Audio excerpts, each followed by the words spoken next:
Hello and welcome back to my channel. I am Mercedes and this is the Frugal Life of Mercedes. Today we are going to make applesauce.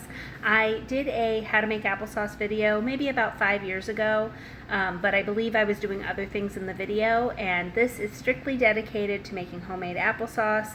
It's super easy. I'm sure a lot of you guys have made it before or know someone that makes it, and if you've been with me for a long time, you know I'd like to do things very easy and streamlined. I've got a bunch of apples here. I want to say probably like 12. I think there's 12, between 12 and 15 apples. They're good size. They're probably about medium. So I went to the farmer's market and we bought a box of seconds. If you don't know what seconds are, at my farmer's market they have produce that's reduced because it's maybe not at its peak freshness, or it's a little, it's a little extra beat up or has bruises or different things like that. So Brandon and I ate from the apples, and now I'm going to make applesauce with it.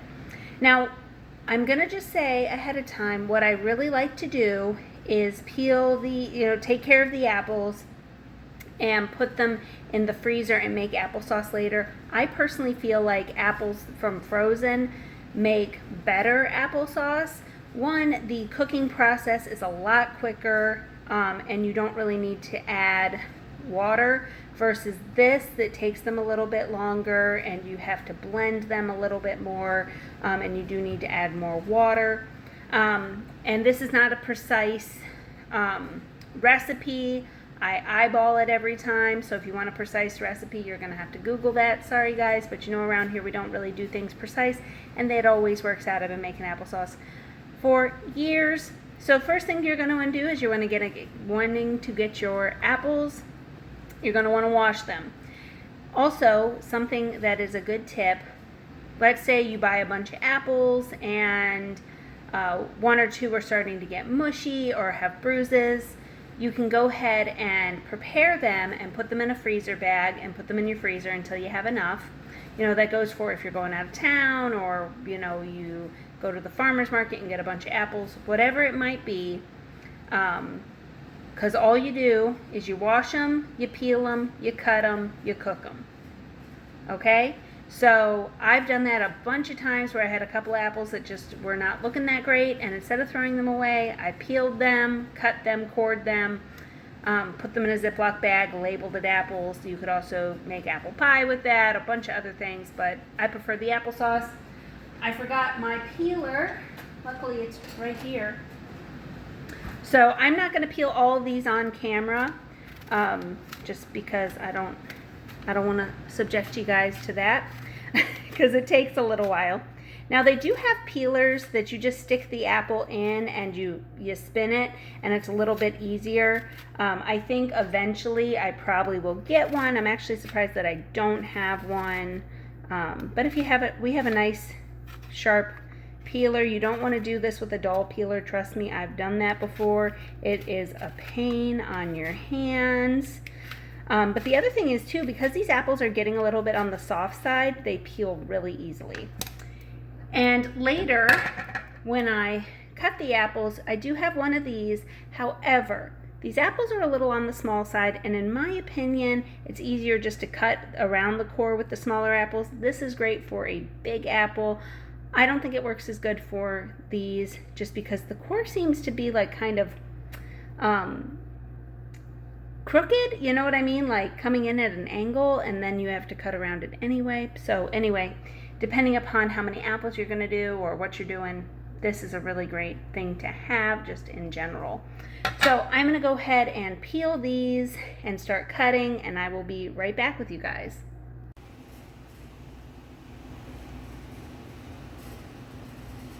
While I was cutting up the apples, I wanted to show you guys. Sorry, the light is not very good, but if you can see, there is some bruising and some discoloration. As long as you don't see mold, you are good to go. Honestly, the more kind of beat up it is, the sweeter the applesauce is going to be. And it's the same thing if you're making homemade jam or what have you. If it's a little squishy or whatever, honestly, throw it in the pot. As long as it doesn't smell bad, you are good to go. Here are the apples, all peeled, cut. They are going to start turning. If you guys have cut an apple ever, you know that they start turning pretty quickly. That's okay. Next, we're going to add a little bit of water, and we're going to start cooking them down. Okay guys, so if you have been with me for a while, you know I don't do measurements, but this is a mug, just a regular mug, and I filled it up twice with water and put it in there, and I will show you guys. And I just added some cinnamon. This is the point where you can add it whenever. I do it while it's cooking, but I add cinnamon. You don't have to if you don't like cinnamon or you don't want a cinnamon applesauce. It's personal preference. Honestly, when I make my applesauce, people tell me that it tastes like apple pie filling. I really dig that. So, and you can add sugar. I don't normally add sugar, but you totally can. It's personal preference. Again, whatever you want to do. And I added 2 of these. I might add more. It just depends. But I'm going to go ahead and show you guys what it looks like. Okay, so I've got the burner on high. And we got the water in there, as you guys can see, and the cinnamon.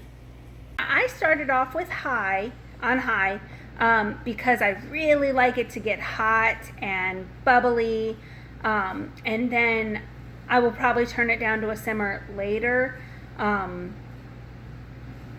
but you guys could cook this on low. I've also done applesauce in the crock pot before. You can just put water and apples and cinnamon in a crock pot and let it cook for a few hours, and then make up the applesauce. There's so many different ways to do it. But I am going to use my Cuisinart. It's kind of heavy. So I have this Cuisinart, and after I keep wanting to call them potatoes. After the apples get soft, and everything's all soft and hot, then I will put it in my Cuisinart to mash it up into applesauce. I did end up adding some more water. As you guys can see, it covers most of the apples, but not all of them, and it's starting to heat up. And we're just going to let those apples simmer while they get soft. And I would say this should take about 15-20 minutes for this amount of apples, but you want to make sure that they're really soft. It'll make it easier for the blending process. So I've got it on high, and once this really gets going, then I'll simmer it. But again, you guys could put this on low, or however you want to do it. It depends if you're multitasking or what exactly you're doing. Here it is boiling and bubbling. I'm going to go ahead and turn it down to a simmer and let it cook the rest of the way so the apples can get soft. Here are the apples all cooked down and very soft. You guys could add a little less water. Like I said, this one is a little on the watery side, but it will set up a bit while you're putting it through the Cuisinart or the blender or the immersion blender or however you're going to do it. Because what I've done before that you don't want to do is not add enough water, and you could burn them at the bottom of the pot, or when you're running it through the blender, you have to add water. So it's kind of better to have a little bit too much water than not enough. But I am going to let this cool off. I turned the stovetop off. I'm going to let this cool off for a few minutes, and then I will run it through the Cuisinart, and we will have applesauce. Here is the applesauce. It has been sitting for probably about 20-25 minutes because I was doing some other stuff, and I am about to put it through my Cuisinart and make applesauce. So we are just going to scoop it in here. Again, you guys can use an immersion blender or a regular blender. I'm just going to be using my Cuisinart because that's what I have on hand. Oh, and I did want to specify. So all the apples I used for this particular applesauce video, they were all the same. They just happened to all be the same. But I have made applesauce out of pretty much every variety of apples. And normally, because I'm piecing together applesauce from, like, I got apples from here and apples from here, and they were in the freezer, I mixed them all together. And I've never had an issue, and it always tastes great. I know some people say these kinds of apples are best for applesauce, or this or this or this, but that's just my personal opinion. You can go ahead and mix and match. And if you don't like it, next time don't mix and match. But I think it's good like that. Now, I'm not going to subject you guys to the blending process, but you know, you just put it in here and you blend it up. And I'm going to go ahead and do that.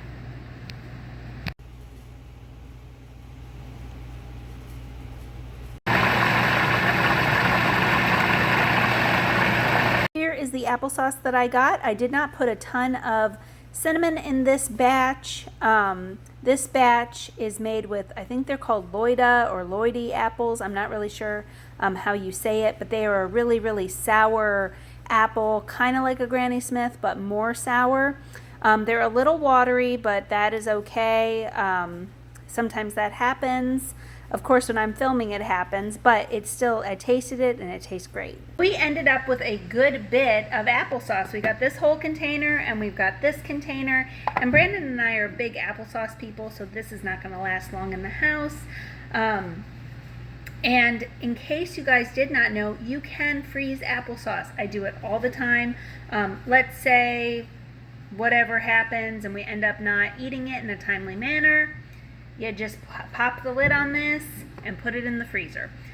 You can also put them in Ziploc bags and lay them flat, label it, put it in the freezer, and then just, you know, just defrost it like you would anything else from the freezer, and the consistency is fine. It tastes great. That's another little trick, especially like come fall when I'm going to get a ton of apples. So that's a good way to do it as well. I hope that you guys learned something and enjoyed this video. I've actually gotten several requests for my applesauce recipe, because in a lot of my what I eat in a day videos, I'll be like, this is my homemade applesauce I'm having with my dinner or whatever. So I hope that you guys got something out of it and enjoyed.